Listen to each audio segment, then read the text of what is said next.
અહીંયા એક ઉંમર સંબંધિત પ્રશ્ન છે. પ્રશ્ન એવો છે કે સુકેતની 15 વર્ષ પછીની ઉંમર 5 વર્ષ પહેલાની ઉંમર કરતા 5 ગણી હશે તો અત્યારે તેની ઉંમર શું રહેશે? બરાબર, એટલે આને 15 વર્ષ પછીની ઉંમર આપેલી છે અને અત્યારની ઉંમર શોધવાની છે.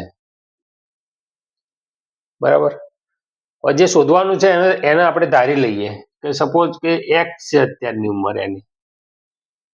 બરાબર, અત્યારે ઉંમર. હવે ઇક્વેશન બનાવી દેવાનું, જે બી આપણને પ્રશ્ન આપ્યો છે ને એનું ઇક્વેશન બનાવી દેવાનું. 15 વર્ષ પછી અત્યારે x છે તો 15 વર્ષ પછી x પ્લસ 15 થાય. બરાબર, હવે એમાં ઇક્વેશનમાં એવું આપ્યું છે કે 5 વર્ષ પહેલાની ઉંમર કરતા 5 ગણી હશે. હવે અત્યારે x છે તો 5 વર્ષ પહેલા x માઇનસ 5 હોય, એના કરતા 5 ગણી તો 5 વડે ગુણી દેવાના. સિમ્પલ. આ ઇક્વેશન આવડી ગયું તો જવાબ મળી ગયો, સમજી લેવાનું. હવે આનું સોલ્યુશન કરી નાખીએ. આ 5x છે, આ x છે, x આ બાજુ આવી જાય તો 4x.